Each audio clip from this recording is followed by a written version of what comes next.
Hi folks, welcome to the Physical Education Podcast. Today I will be speaking, well I've just spoken, I'll be speaking with Jay Feldman, who's an independent health researcher, and we're going to be talking about the topic of depression and covering the central question, which is depression caused by a chemical imbalance, and looking at the flaws in that theory, which is the main theory behind depression, that it's caused by basically a deficiency in serotonin, and how that can simply be cured or resolved by one drug that increases serotonin. And Jay has done some great work. He's got an article and an online series on this and the flaws with this, and sort of picking apart the root cause of what's really going on behind things like depression, and really what it boils down to is chronic stress. So he came on to talk about that, and we had a great chat. We went on a few tangents as well. So I hope you enjoy it.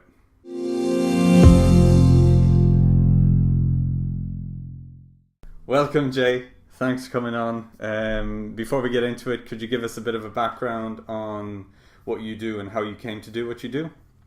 Yeah, absolutely. So my interest in health and fitness started when I was relatively young. I was maybe around 13 years old and was interested in looking good and working out, and fell into the whole eat less and exercise more mindset, and was doing some pretty intense dieting that ended up causing quite a few issues. And maybe we'll circle back to those issues because I think they'll kind of be relevant to our conversation. Yeah. But moving forward, I was experimenting with different diets and different kind of areas of fitness, and knew that I wanted to, as I kind of became more interested in health and fitness, I knew that I wanted to be able to help other people regain their health. And so my original plan was to become a medical doctor, and, thinking that was kind of the best way to do that. And as I was, in the pre-med program at school and learned more about kind of how the medical industry works, I came to the conclusion that wasn't really, in my opinion, the best way to really help people regain their health. Yeah.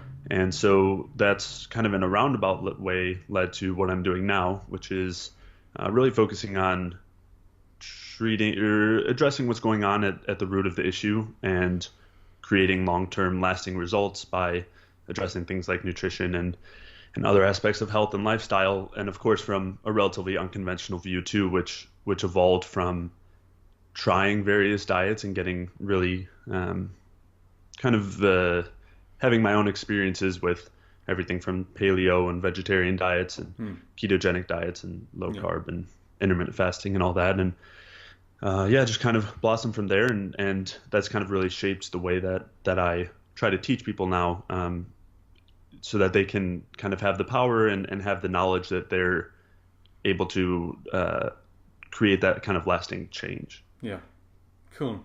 So you actually mentioned an interesting thing there about going down the pre-med route and realizing that maybe there were some issues with that approach. We can circle back to that because I'll have questions to do with that. But today I was hoping we could talk about the issue of depression and really the governing theory behind what causes depression. You wrote a great article on your blog, which is titled, I'll check my notes, "Is depression really caused by a chemical imbalance?" And so just for a bit of background, obviously my area is chronic pain, and more specifically back pain. And what I've tended to see is people usually come in with mental health issues as well, alongside their back pain. It can be a bit of a chicken egg situation, and as far as they're concerned, it's usually unrelated, or sometimes it's just feeling low because their body doesn't feel good and that sort of thing. But I think we've got similar sort of areas of research in terms of what we've read and what we've looked into.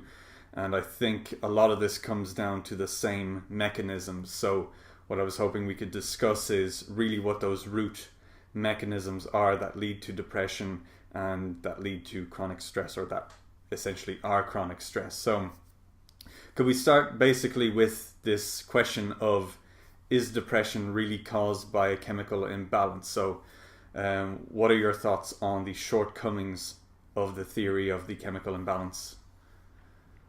Yeah. So the kind of predominant view right now in the mainstream is that depression is caused by some imbalance of hormones or neurotransmitters. Yeah. Um, Specifically, the focus is typically on serotonin, which is why the SSRI drugs, which increase serotonin, essentially are prescribed in order to treat depression. And there's, in looking for the research, looking through the research for this article and kind of evaluating where that's coming from, I was expecting to find a little bit more pushback in the research in favor of this kind of chemical imbalance theory. Yeah. And that was not at all what I found. There was actually the consensus seems to be more on the other side, where it's very much acknowledged that, contrary to what's talked about in the mainstream, is serotonin is the happy hormone, and if you're depressed or if you're having mood issues, it's just low serotonin and you got to bring it up.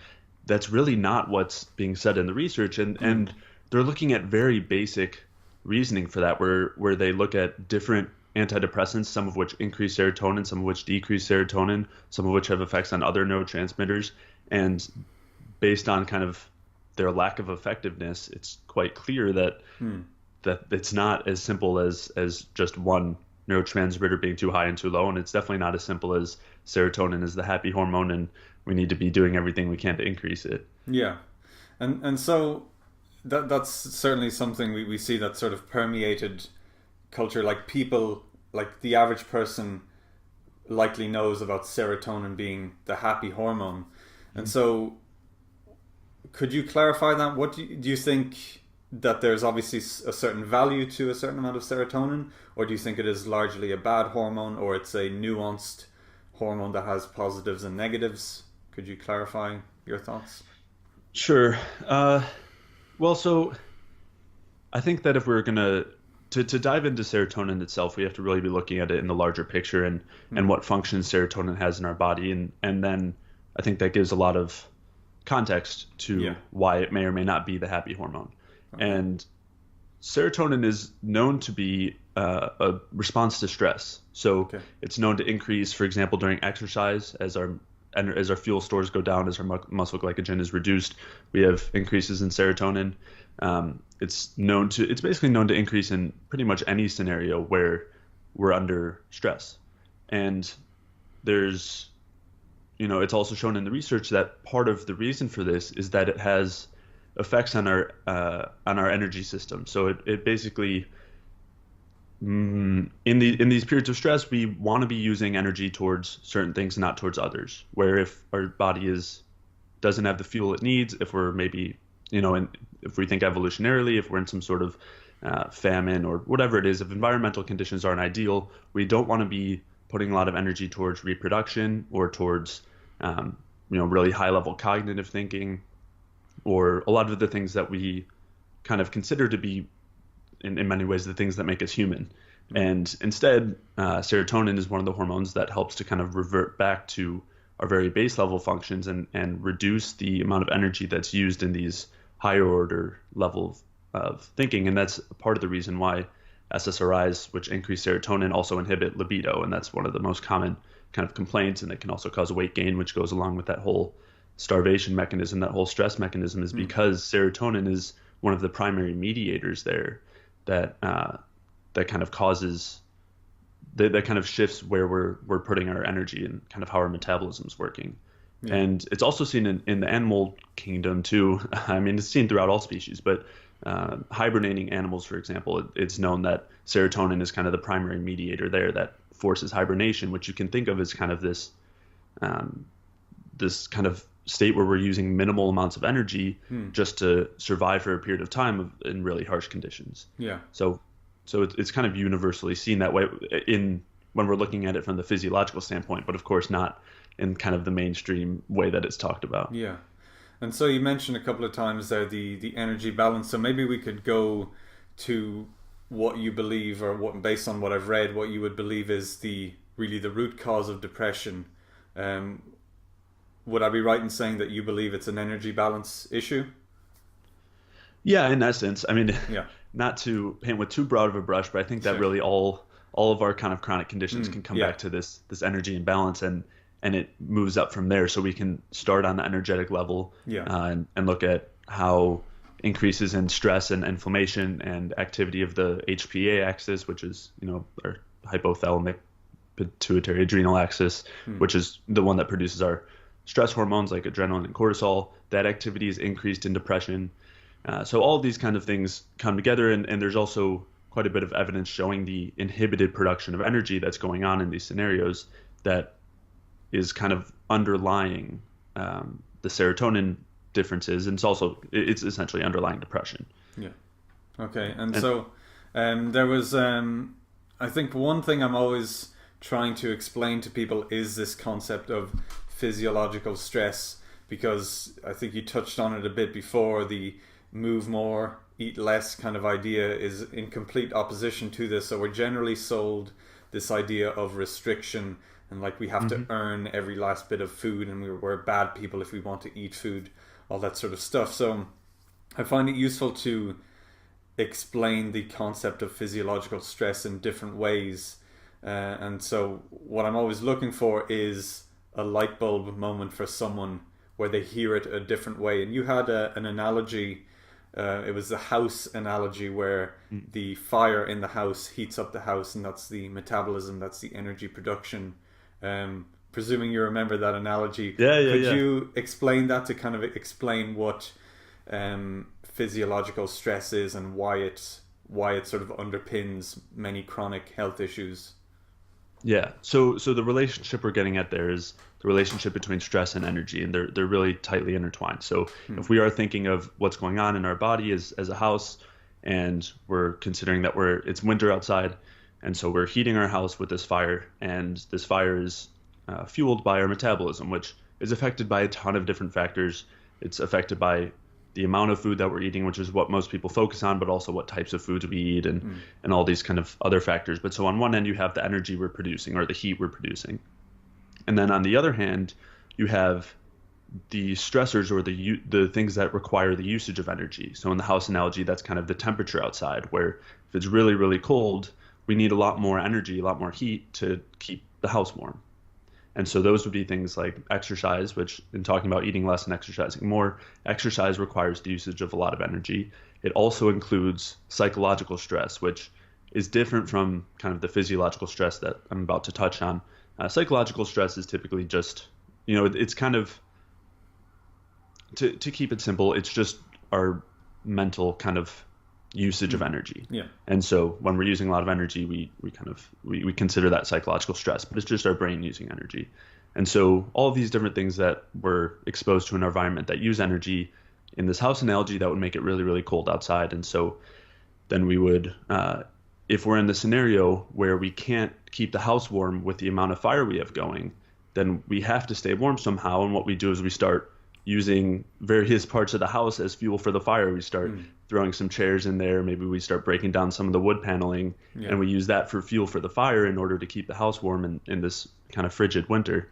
And the same occurs in our bodies, where when we're under this stress, where we can't deal with the amount of energy that we need to be, like if we're not producing enough energy to deal with whatever's going on, whether it's exercise or just daily living, then we start breaking down parts of our body and use them as fuel.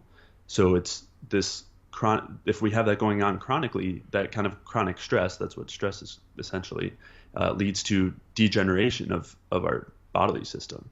Yeah. Okay.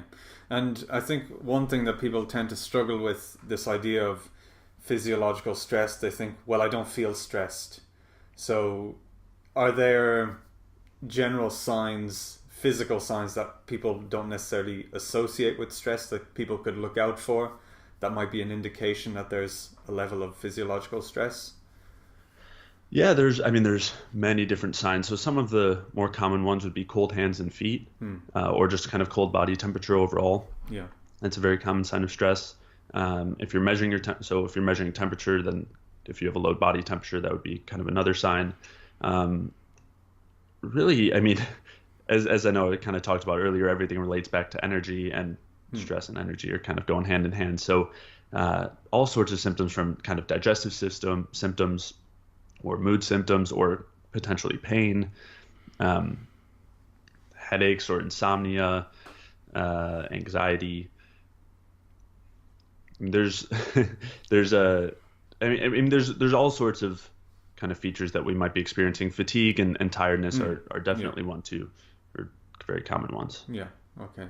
So in essence, like, this is something I come across as well, is that it sounds like you're just listing pretty much any kind of other thing, and I think that's sort of the point. It's so all inclusive because that's the gravity of chronic physiological and psychological stress.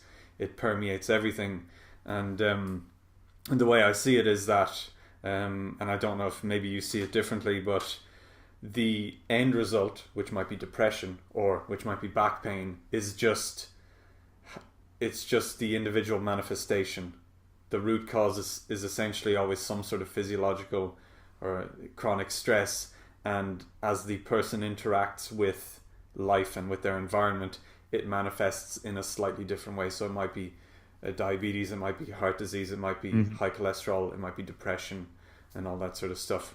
Do you think that's a fair assessment of what we're dealing with? Yeah, absolutely. It's and there's, again, I mean, it's tough. It almost sounds like you're talking about a panacea where it's this is literally the cause of everything. But I do want to clarify that it's not. We're not saying something as simple as you just need to do this one thing and that fixes everything. Yeah. Virtually everything that's going on in our environment also affects what's going on the energetic level. Yeah. So it's not a one thing fixes everything. It is still a complex problem. Yeah. But it is, when we're talking about what's going on at the root, that's definitely what I would say. Yeah. And it kind of highlights how nonsensical the idea of increasing serotonin on its own is going to solve such a complex issue as depression, because it is so multifactorial, and we need to look, like in the area of chronic pain, we look at a biopsychosocial model. So we look at biological, psychological, and social factors and how they all come together and play out. And really what we need is individual ownership of one's health. And you've talked about this, not outsourcing your health.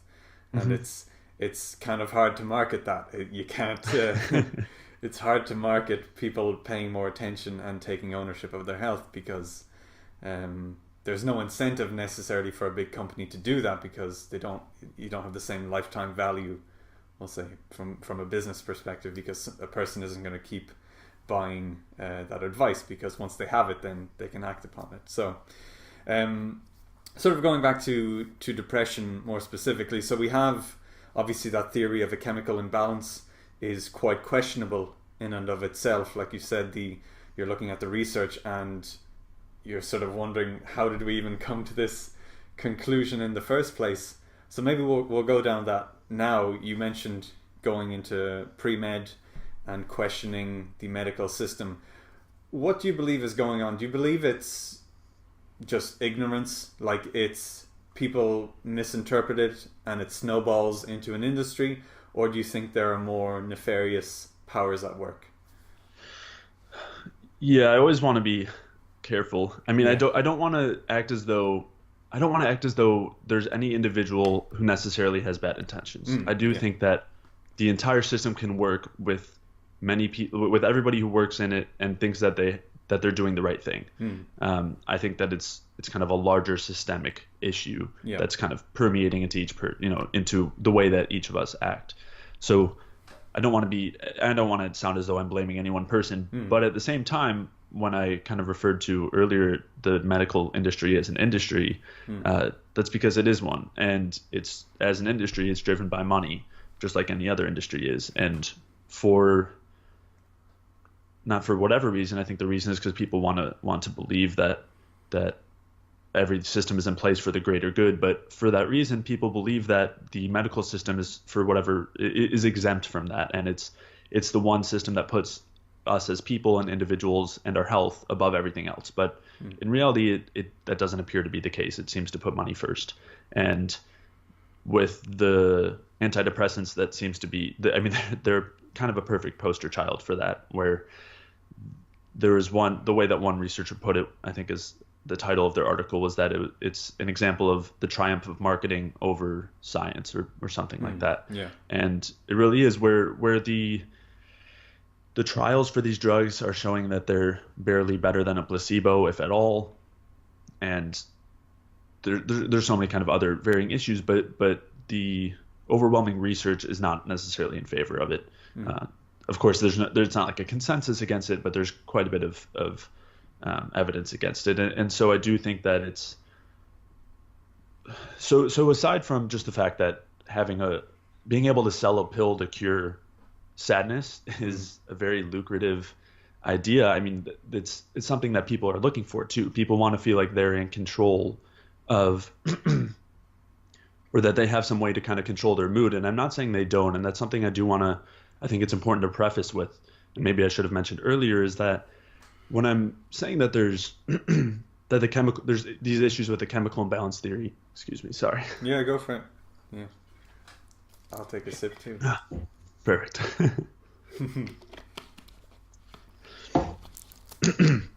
So it's not that there aren't physiological reasons that we feel sad or that we feel depressed, which you could say are very separate things. But our mood is affected by our physiology, and it's affected by our brain chemicals, if you want to call them that. So I'm not trying to suggest that somebody who has depression is making it up or anything like that. And in fact, to circle back, I suffered with depression myself. So when I talked about having that period, man, my throat. Go sorry. For it. Take a good drink. Well, yeah. I can take over talking for a bit in a minute. No, I'll be good.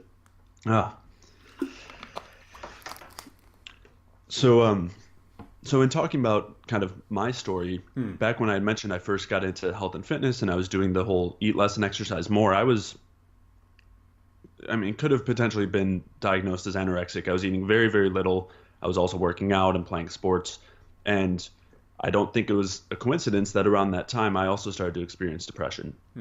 And luckily didn't go on medication for it, but experienced it for a while. And then around the time when I started to eat a little bit more, I started to feel a little better. And I didn't put two and two together at the time, but suffice it to say, I'm not saying that I think it's made up. I think that it's directly affected by our physiology. Our mood and physiology go hand in hand and are directly affected by one another, to the point that what we eat and how we move and how we think all kind of come together and then create things like it creates our health, which includes our mood and everything else. Yeah. So really, what we're putting forward is, rather than you being at the mercy of some random chemical imbalance that you've inherited or whatever it is, you are more in control than anyone over your internal physiology. And that's hopefully going to be the major take-home message, is that depression may happen, and it can be a fairly natural process, and it can be, I suppose, a fairly normal thing, because sometimes things are bad and it's reasonable to feel bad, and there's an argument to be made against masking that. Maybe we should be able to sit with that and experience that, obviously once it doesn't derail our lives. So I think, obviously our message is going to be that we have control, or someone who's listening to this and who is perhaps suffering with depression or some sort of mental health issue, is that actually you have more control than you realize, and this is why what you've been told is wrong, and hopefully these are some things that you can look at. So like you said, it's worth clarifying that and being upfront, and that we're not dismissing depression like it's made up, or it's just it's not like the medical industry has made up an issue. It's definitely right. Well, sorry, and this might be a feature of marketing, but it's often talked about where the people who are kind of against the chemical imbalance theory are lumped into this category of people who are saying that depression doesn't exist and that and that we're saying it's not a legitimate scientific issue or biological issue, and that's so that's why I want to make that clarification, because that's kind of how it's portrayed. It's either you believe that this pill is the cure for depression, or you believe that depression is a hoax, or people just need to kind of sack up, and that's not how I think about it at all. And that's something I'm seeing a lot recently, and this kind of gets into the next point I wanted to talk about, is that there are a lot of people now sort of saying, you're depressed because you're not doing anything, you're not eating well, you're not lifting weights, therefore go out and sprint up hills and eat a ketogenic diet and you won't be depressed. And it's kind of this dismissive, like you said, just sack up and you'll be fine.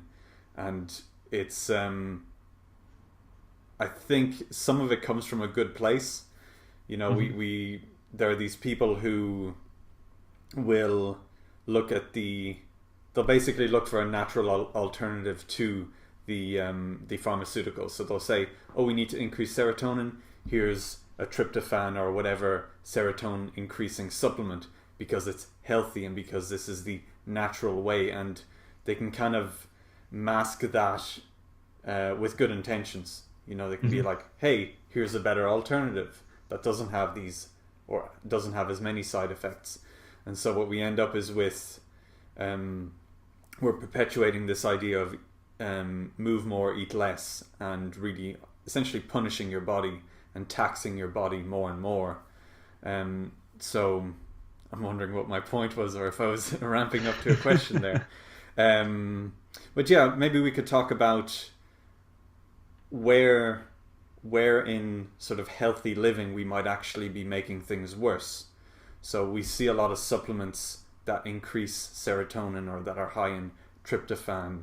So could you talk a bit about the common issues you see with healthy alternatives to antidepressants? Yeah, it's funny because in talking about the list of I would say misguided recommendations out there, it's quite a long one. Yeah. Yeah, and so I mean, starting with the supplements like 5-HTP or tryptophan, again, those are precursors to serotonin. They're increasing the serotonin levels, which, as we kind of already talked about, isn't ideal. Serotonin is it's a feature of the stress cascade. It's a stress hormone, and so it's not something that we necessarily want to be increasing. Yeah. So that's kind of part one, and I'm not sure how much of this is specific to depression, but for the most part, for any kind of the alternative recommendations for health goes, I mean, everything from encouraging the consumption of raw vegetables, or, as you said, a low-carb diet. I mean, to talk about, I guess the raw vegetables would be a good one to start, and maybe even to back up from there is to talk a little bit about gut function, because as many people are probably aware, because it's talked about a lot, around 90%, or at least 90% of the serotonin we produce is produced in our guts. And what's not normally talked about is that this production is typically the result of gut irritation or endotoxin production, which is it's essentially a toxin that comes from the bacteria in our gut when we're feeding them things that aren't ideal. Yeah. And so to talk about kind of the gut in a very simple way, we want it to be kind of quick moving, fast absorbing. We want to eat very easily digest foods, grab the energy or grab the fuel and the nutrients out of them, and then kind of do away with them and keep things moving quickly. And many of the recommendations that are out there are kind of based on the opposite, where we want to be eating lots of raw vegetation and high fiber, which is going to be feeding our gut bacteria with not easily digestible food, which means that our bacteria are going to digest it more than we are, and then they end up producing these toxins and kind of causing this gut inflammation, which is really one of the primary underlying reasons that serotonin gets produced in high levels. And it wouldn't surprise me also that there might be kind of a relationship there with low back pain, where when you have kind of that dysfunction, the physical dysfunction of low back pain and the other issues that come with it, a lot of times that might come with gut dysfunction. Yeah, there's actually, I haven't looked into it extensively, but people have found certain antibiotics to be beneficial for certain types of back pain. So there's a good, I suppose, indication that that supports what you're saying.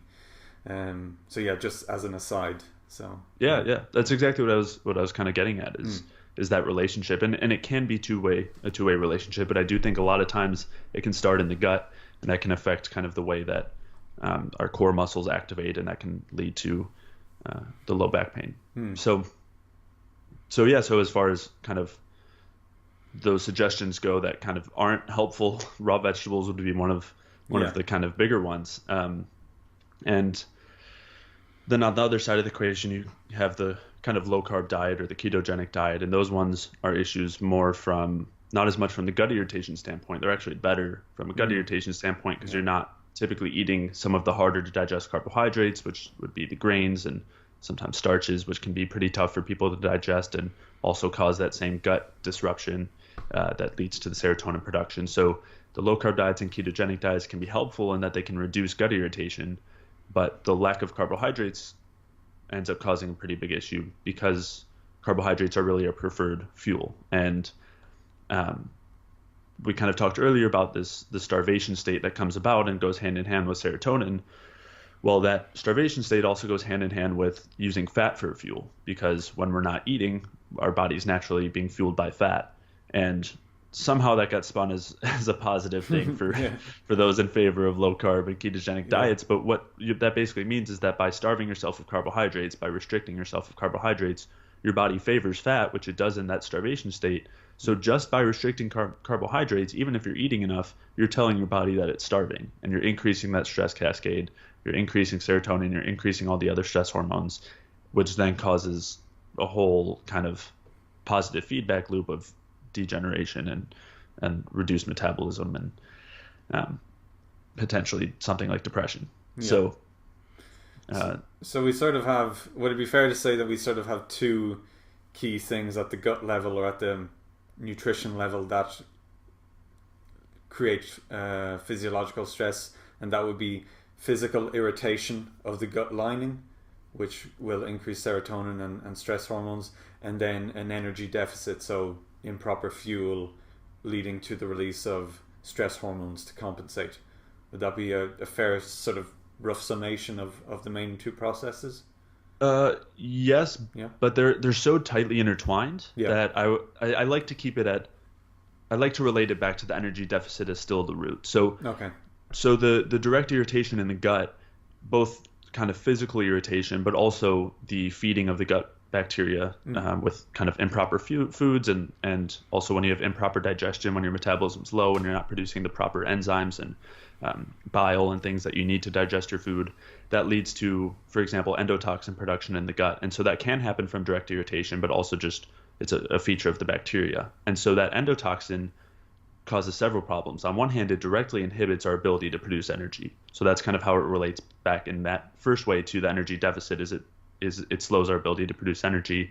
Now, on the other hand, as a toxin, it has to go to the liver to be detoxified, and that requires a lot of energy.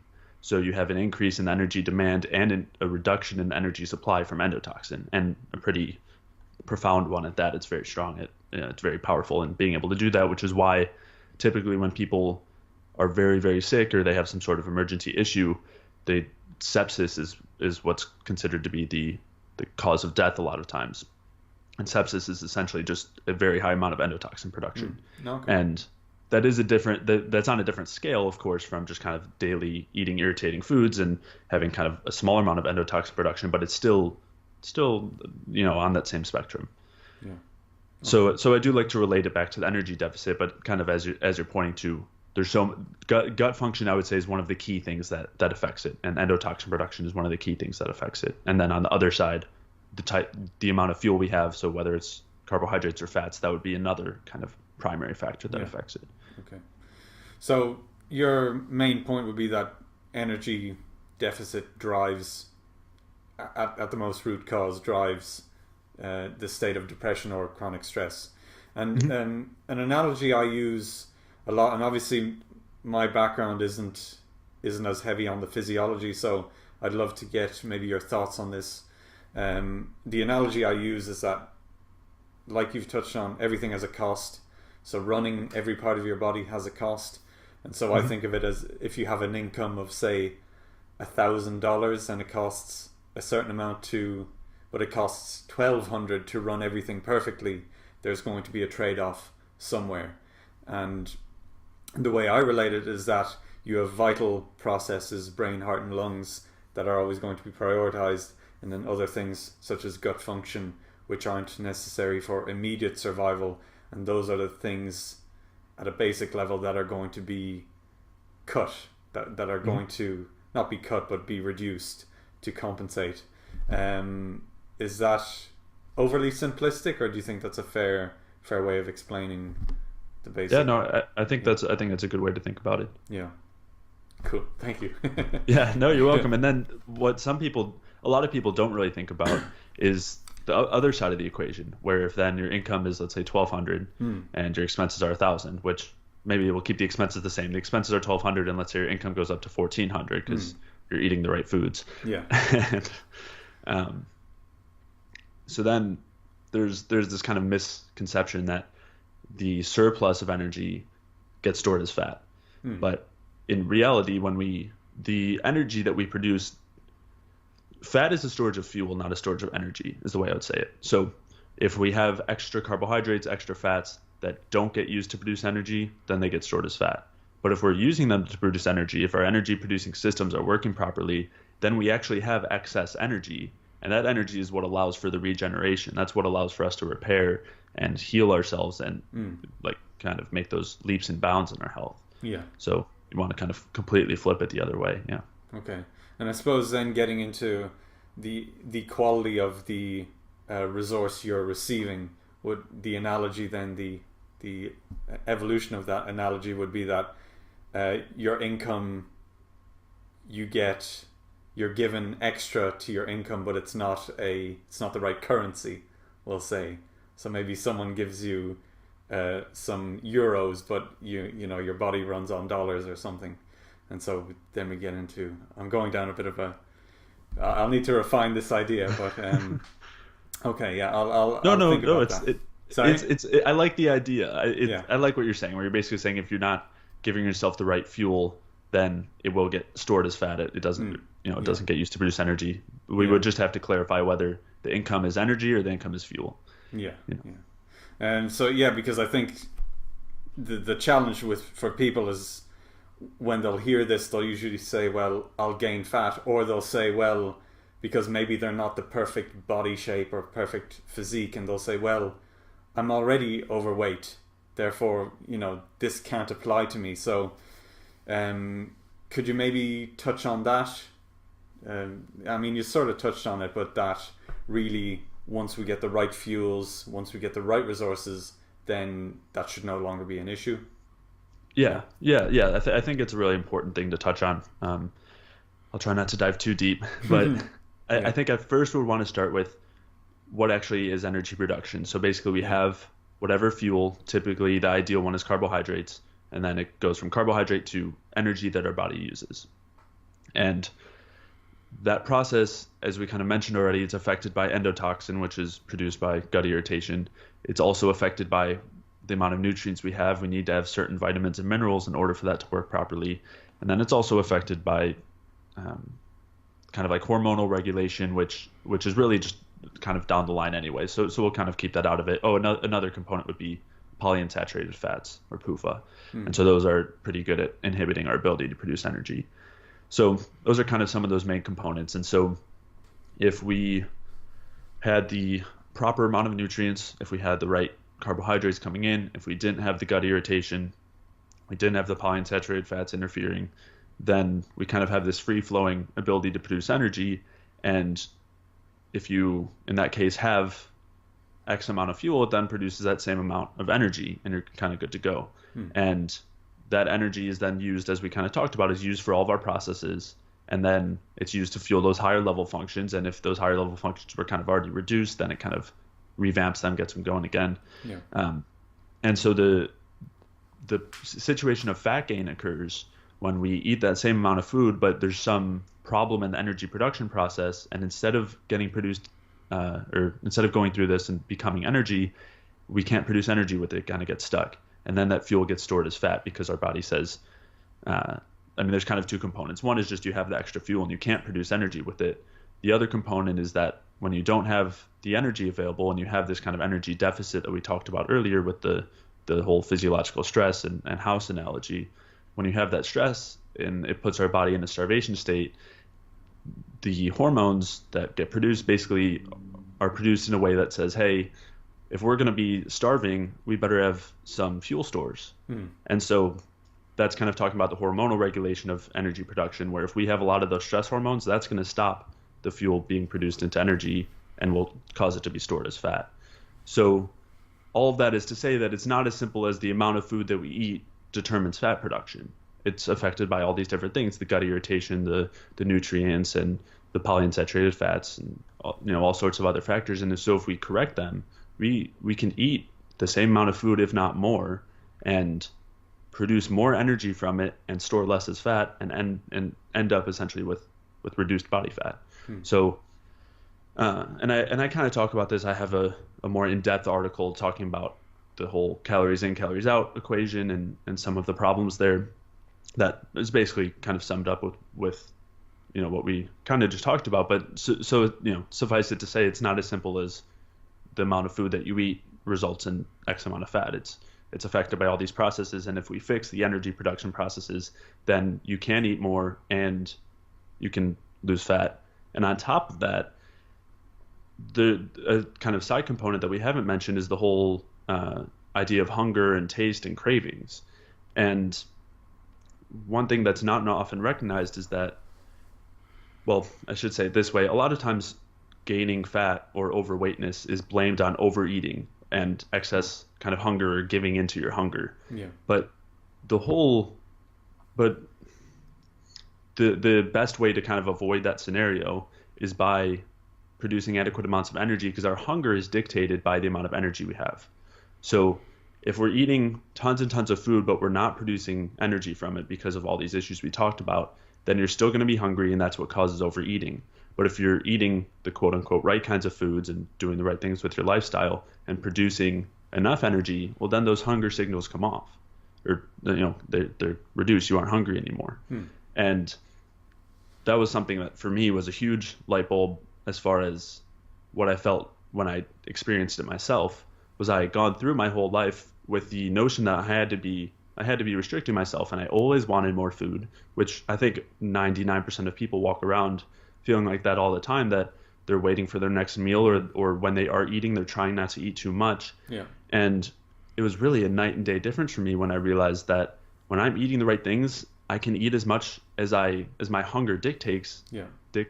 And then not only am I satisfied with that meal, but I'm not hungry anymore. Like I never knew what it felt like to not actually be hungry anymore. And I think that most people don't.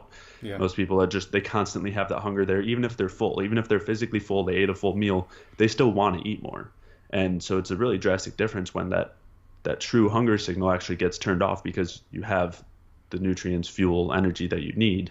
And then you kind of don't have the overeating doesn't exist anymore. I suppose that's a huge rabbit hole to go down. For the sake of keeping it concise, we might begin to talk about, and maybe we could do another one of these and go down this avenue, but maybe we could begin to look at what do solutions look like in this framework. Obviously we can't give specifics, because it's individual, but are there principles that people could follow? Like you mentioned, the right kinds of foods. Is that entirely individual, or are there parameters that people can use to decide what that is? Yeah, and so I'm not sure if there's going to be a video with this podcast, but I was using quotes when I said that, just so everybody knows. Yeah, there will be video. Yeah. Okay, yeah. There you go. And also, sorry for derailing it a bit. No, I love it. I do this all day. It's more conscious for the listener, and yeah. So. Sure. But yeah, so I do think there are several principles that are universal, and there are individual differences too. Some of the more important kind of universal principles are that we need enough fuel, so we need to be eating enough. And of course, all of the kind of presuppositions that came before this, it's not as simple as just eating enough food, but that is one of the principles. Yeah. Because we need that fuel in order to be producing energy.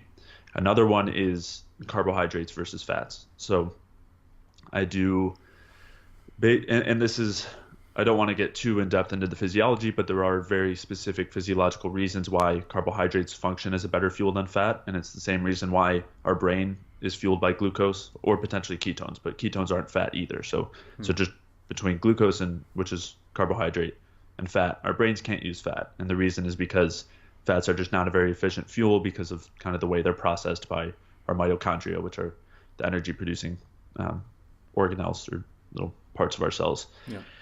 So because of that, carbohydrates are very important. That would be kind of a second principle. And then I'll kind of circle back and try to give some more practical recommendations, because I know that's kind of what you were getting at. And then another principle would be the gut irritation, where we want to kind of avoid the foods that are hard to digest and that are going to be digested by our bacteria before we can absorb them, and instead favor the foods that we can digest very easily and that we're going to be able to absorb all the nutrients from before the bacteria kind of steal them from us. Yeah. So I think those would be kind of the three kind of first principles I would go to. Yeah. As far as the carbohydrates go, I mean, we're kind of conditioned with all the low carbohydrate diet recommendations to think that something like 50 or 100 grams of carbohydrates is a lot, but that's really not. I mean, our brain is using probably on average a good 150 grams of carbs per day. Yeah. And just to clarify that, it's going to do that pretty much regardless, where if you only eat, 120 grams, it's going to be converting typically protein or amino acids to glucose to make up for that last portion, assuming you're not in ketosis.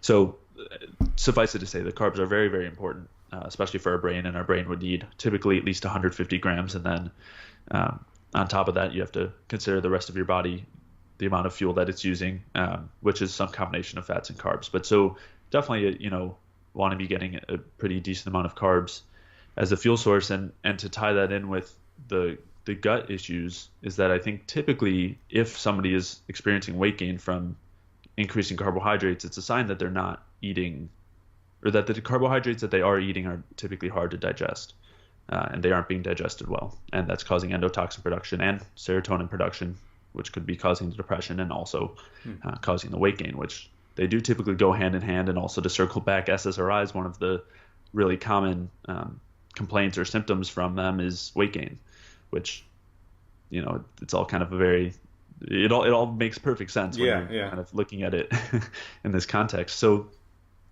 as far as the less irritating versus more irritating carbohydrates, the more irritating ones would be grains, and especially whole grains.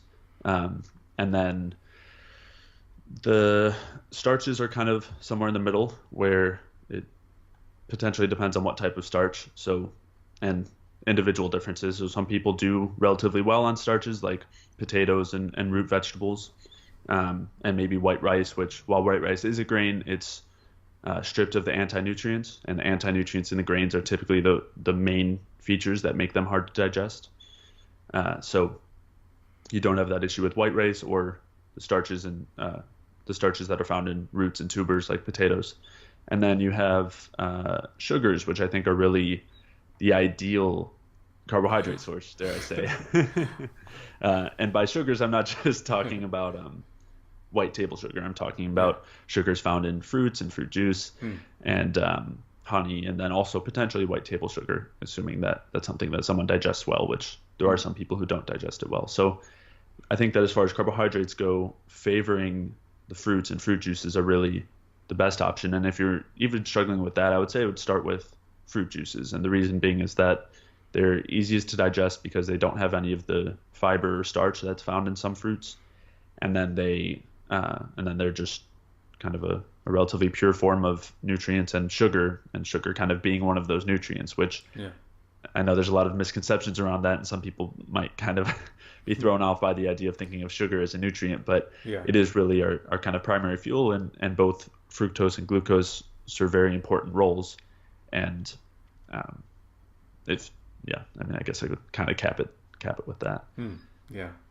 I did another podcast talking about sugar. I mean, I feel like we could do tons of those, because I think it'll take a long time for people to change their minds on sugar. But that's one that people really struggle with. That's cool. The other things you mentioned, this is from your mini course, your email mini course, which I found really good, is you were talking about things like play and finding ways to move that are distinct from just exercising for 1 hour. So Could you touch a bit on that and the benefits of that? Yeah, absolutely. And those are, when talking about depression, I do think that just because there are physiological underpinnings doesn't mean that things like our behavior don't have an effect. So that does include things like play and social relationships, and there's actually been considerable evidence showing how leisure time and have like doing enjoyable activities, things like play especially, which play is even a little more unique in the way that it seems to kind of affect our brain function, because we can kind of become so, we can really let go and get so enveloped in it.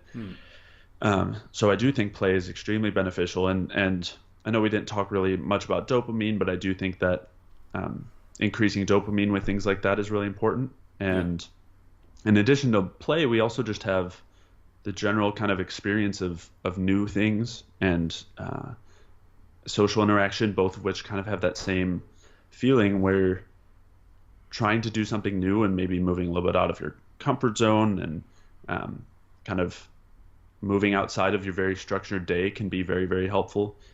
And so can social interaction, which I think that a lot of people are starved of, which is very clear if we look at social media as kind of something that's a very poor replacement for social interaction. And I think that the reason why people are so kind of addicted to it is because of the lack of true social interaction. And I think that to think that those things don't affect our mood and don't affect us on the physiological or energetic level would just be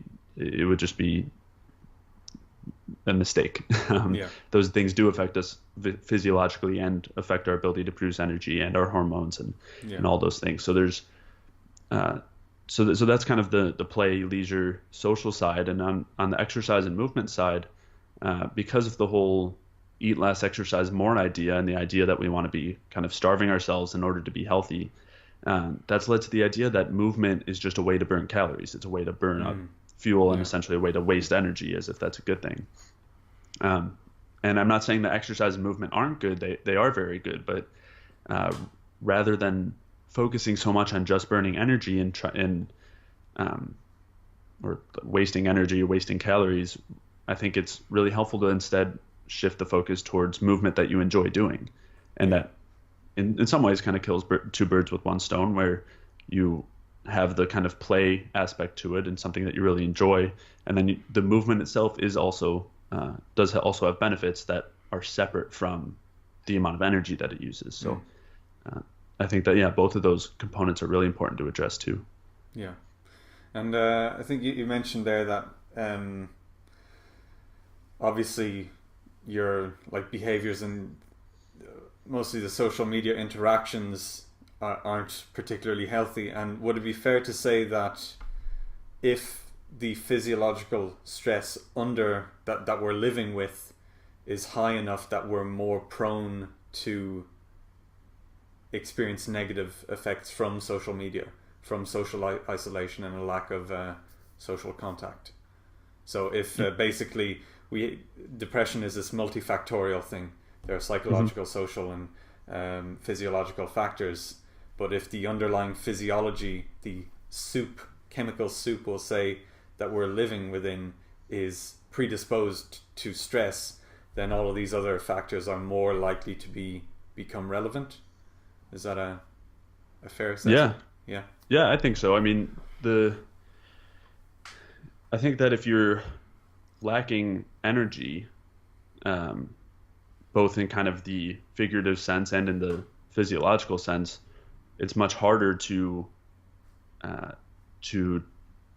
take a balanced perspective when looking at what's kind of going on in your environment. I think we're much more reactive. We're much less able to kind of evaluate things logically, or to even look at our emotions. I mean, not that our emotions are bad in any way, but to be able to take a step back and be aware of our emotions as opposed to just being reactive, that definitely requires energy. And I think that the amount of emotional issues, if you want to call it that people are experiencing is directly related to this kind of, these energy deficits or this energy deficiency. And I think that when you're in that kind of energy deficient state and you are looking for something, like that's when you start looking for these this kind of short-term gratification. You're much more susceptible to it. And so kind of what you're talking about, where when you're in that state, then you're going to be tending more towards something like social media, and it is going to be potentially affecting you more because you're not able to hold the same perspective when you're using a potentially helpful and useful tool that isn't inherently necessarily an issue. Social media, I mean, to connect with people, with technology is, I mean, it's not a bad thing, but I think the way that it's used is definitely harmful, and I do think that that is a result in many ways of the lack of energy, and it's not I mean, as you're saying, it is definitely multifactorial, and there's a lot of systems in place to kind of urge us to use it a certain way, which isn't helpful either. And I think I mean, I talked about this a bit in a recent post, but I feel like it's particularly relevant nowadays because we seem to have this outrage culture where everything's very tribalistic, and we seem to be good at recognizing that there are the news or media outlets will kind of benefit from people being divided because they're going to get more clicks and they're going to get more shares if something is outrageous versus it's a positive story. So there's all of this that we're recognizing, but I feel like the nutrition and the physiology that underpins this is not on the radar. It's not, and especially with the popularity of restrictive diets, I don't see that really changing. I mean, I suppose you being in the US, it seems to be kind of a hub for a lot of this going on. Do you see what I mean? Do you see that sort of bigger picture? Yeah, well, and if we acknowledge that the media, to whatever extent, is kind of using this divisiveness as a way to what you could call manipulate the way that our emotions are, kind of create this outrage culture and to get clicks and get views. Then to think that other aspects of our world aren't also being changed to also get quote unquote clicks, views, and emotional kind of reactions out of them. I mean, it would make sense that it would be. So to think that our nutrition isn't also, the nutritional science or the medical science or to think that there's not some sort of I don't want to say agenda because that's almost too strong. But some sort of direction to it.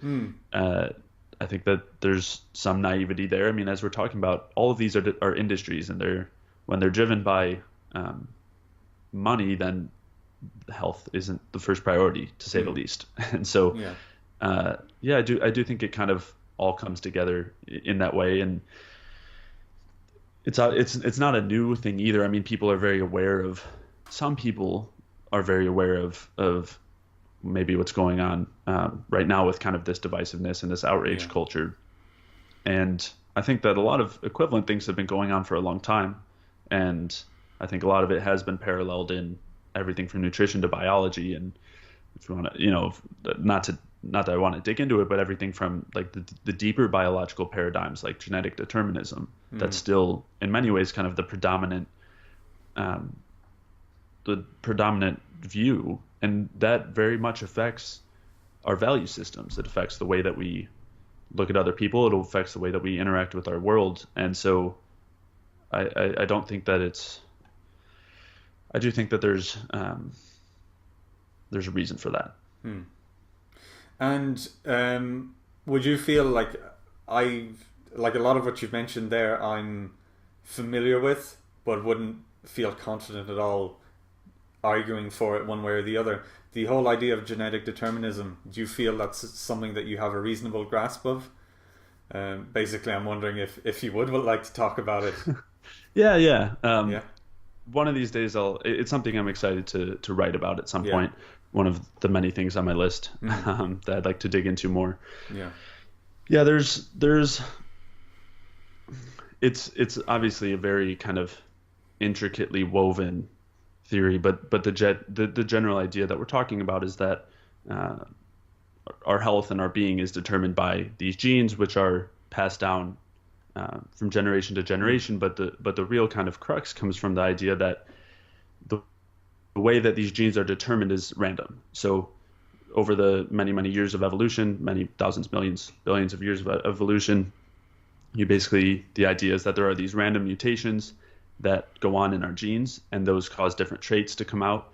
And if those traits are valuable, then they live on, and that causes that gene to then kind of remain. And then eventually, if you have two kind of different groups of a species, and one has some certain trait and the other one doesn't, and then they continue to separate to the point, essentially genetically, based on these random mutations, they eventually become different species. And that's how you more or less have kind of, that's one of the ways that you have different species. In other ways, you kind of have separation by location, and or like certain ones die off or whatever it is. But that's kind of the general idea, is that it's driven by this randomness, and it's essentially independent of the environment. That's kind of the main feature there, is that it's entirely random, and if it happens to fit best in the environment, then it lives on. And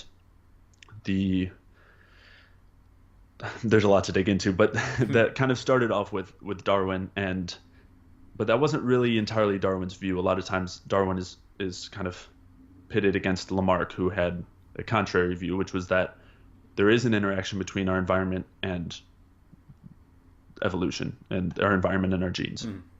And so basically Lamarck is a lot of times mischaracterized,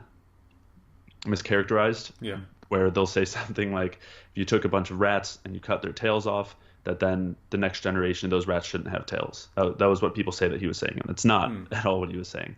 What he was saying is basically that there's environmental, basically we adapt based on our environment, and that can then lead to genetic changes. And so if our environment is really hot, then we might adapt in certain ways that improve our ability to deal with heat, and then that causes changes in our genes. Whereas from the genetic deterministic view, that's not the case. We would just have to hopefully get lucky that someone randomly had some gene mutation that allowed them to deal with the heat better, and then they would live on. But if not, they would probably die. So that's kind of like a very simplistic difference. But Darwin didn't fully believe in this genetic determinism that's being talked about now. His views have kind of been distorted, I think. I haven't looked at his original work, but that's kind of how I understand it. At least not very much of his original work. So that kind of led to this kind of new movement of genetic determinism. And the funny thing is that now it's recognized. There's this whole kind of newer view of epigenetics, and epigenetics is essentially what Lamarck was talking about, about how there are different aspects of environment that can affect our genes, as opposed to the genes just being changed by kind of randomness. And there's a lot of really kind of fascinating examples of this, where you have a couple of the ones that are talked about more. One would be these Mexican cave fish, where they found this group of fish that lived in these underwater caves, and when they're in complete darkness, they don't have eyes, because eyes are very energetically expensive. And so these Mexican cavefish are blind, but when they brought them up to the surface, in a very short amount of time, just a couple of generations, they grew their eyes back, and vice versa. So when they took them from the surface with eyes and put them back down, just a couple of generations, they lost their eyes much, much, much quicker than any sort of random mutation could allow, any sort of kind of genetic deterministic view would allow for. And instead, it suggests that there's that we adapt to our environment, and that is kind of that then drives the gene changes. And so there's other views there are other kind of examples too. For example, locusts and grasshoppers, where for a while they were thought to be entirely different species. And this actually ties into serotonin and depression, because when you have grasshoppers and you put them in a really poor environment where there's not a lot of food, their serotonin levels increase, and they actually morph into locusts.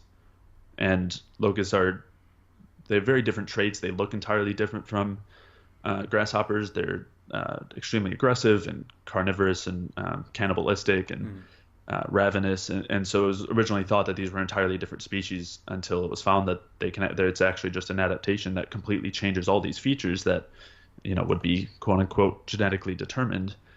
Everything from like the length of their legs and wings and all sorts of stuff. I mean, morphological features. And this increase in serotonin due to the kind of poor environment drives these really drastic changes in a very short amount of time. So those are just kind of a couple of examples and kind of the general differences. But to circle back and explain how that relates to some of the other things we were talking about in our outlook on life or health. When you have this kind of genetic determinism as the backing theory, it's you kind of have this idea that certain people are inferior or superior solely based on their genes that they were that they inherited, and that the people who are inferior are stuck that way, the people who are superior are stuck that way, and we have this kind of a natural kind of genetic hierarchy like that, and there's nothing we can do about it, and that leads to various kind of it can contribute to learned helplessness, which I know we didn't talk much about, but is kind of this feature of depression that basically you feel like there's nothing you can do about your situation, and it encourages that and encourages kind of hopelessness in a way, things like that. And so kind of the alternative view is that no, we can change our genes based on our environment very much, and that also can change in very short amounts of generations and things like that. So that's kind of the general tie back. Yeah. Okay. Now that is really useful again to really drive home that point of it's pretty much entirely in one's control, and a person who might be suffering with depression or any kind of mental health issue or even any kind of chronic health issue, they are the best situated to create change. You mentioned there with the locusts and grasshoppers, was it? Yeah. And the idea of serotonin. Do you suspect that, again, this tendency towards diets that are going to promote serotonin either directly or indirectly is leading to people being, or potentially leading to people being more aggressive and being more prone to being divided? I definitely think so. I wouldn't want to say that that's. I do want to point out that I don't think that's something that's just a difference in these last 5 years, for example. So I know there's kind of this new focus on outrage culture and divisiveness. So I do want to clarify. I don't think it's all these changes in these last 3 to 5 years where everyone's all about serotonin and that's what's causing it. But I do think that I do think that serotonin in many ways drives that. Yeah. So do you follow Jordan Peterson, the psychologist? I'm I'm familiar with him. I've heard, I'm definitely familiar with his work. Yeah, I'd love to talk to him about serotonin because he seems to be serotonin's biggest fan, and I'm not actually quite. I don't know what your thoughts are on him. I'm generally a fan of his, but I'd love to talk to him about that because he's got a huge reach. And a lot of people that he's sort of associated with, there's generally this trend, like I said, even like the Joe Rogans, someone like Joe Rogan has tremendous reach and he sells supplements and he's selling stuff with the best of intentions, I believe. And it's serotonin producing tryptophan stuff, and he's pushing, low carb, that sort of stuff. And it must have some effect on the culture. And it's all sort of backed by good intentions. But I do definitely think that it's all with good intentions. And I know he was on SSRIs and so I do know he's a proponent of serotonin. I agree with some of the things that he talks about. Others are, I think that a lot of his more foundational beliefs are really centered in the genetic determinism. And so, and that does oftentimes kind of when you dig deeper, I think I do have some differences with him with his views there, but he's certainly I suppose anyone who becomes that popular, it's not long before you find things to pick apart, but it's interesting. Well, and I'm not trying to say that he is all bad or anything like that. I'm not trying to. Well, I mean, he's clearly having some positive effect. I've gained a lot from him. Also, I did too. But I suppose it's like, I think that's ultimately the goal with a lot of this stuff, is that you get to a position where you have the energy, the ability to produce energy to the point that you can evaluate different types of information. You can take whatever works, and you can you can be in control of your thoughts rather than being blindly led or being in an energetic state where all you can do is just follow. Because I think that's like we talked about earlier, is the challenge with marketing this is, here's the solution, become, take ownership of your health and figure it out for yourself. I mean, that's essentially in a nutshell the solution. I mean, there are tips within that, and it's very hard to market that. It's not a 3-step process, and people want to be told what to do, and I imagine that part of that is because if they're in some sort of chronic energy deficit and chronic stress, then it's more energy efficient to just be given a 5-step process than it is to have to critically think through that. So I think a lot of this very much is, at this stage, if someone is stuck in that, is to just make them aware of the alternative, so that they see, oh, okay, there is a better way, and I've got something to work towards, and they can see the value in looking at things differently. So I suppose we can begin to wrap up now. If someone's listening to this and they're saying, man, this guy Jay, he knows his stuff, I need his help, I need him to tell me what to do. How could people work with you? What sort of resources do you have? So I do have a lot of free information on my website, articles and videos, and a podcast, and that mini course that you mentioned, which you can sign up for with a lot of the articles at the bottom. There's a sign up. As far as working with people goes, I do one-on-one consultations, and I also have an 8-week online course, which is kind of what you were talking about earlier, where the goal is really to help guide people and help them lead themselves and give them the tools to kind of take their health into their own hands, more or less. And so that's really what I'm encouraging with this course. And I take some time to simplify a lot of these concepts and break everything down so that people understand their health and they understand gut function and blood sugar regulation and all that. And they understand kind of how all the different foods affect that. And so then they're able to, with of course guidance, I do have coaching calls and things on that course, but that way they can kind of create their own, they can really take control of their health, and they can create their own quote unquote diet or have the power to make those decisions moving forward. So and you can reach out to me. I'm on Facebook and Instagram, and there's a contact form on my website, or send me an email at jay@jayfeldmanwellness.com. Cool. And I'll include all the information for your resources. Do you have any supplements that you can sell that are going to solve everyone's problems? I don't. Now's your chance. Unfortunately, I don't have that supplement. You got to work on that. Yeah, I'll see what I can come up with. Cool. Any sort of closing thoughts? Anything that we missed that you maybe wanted to cover? Oh, I'm sure if I listened back, there would be some things, but for right now, nothing's coming to mind.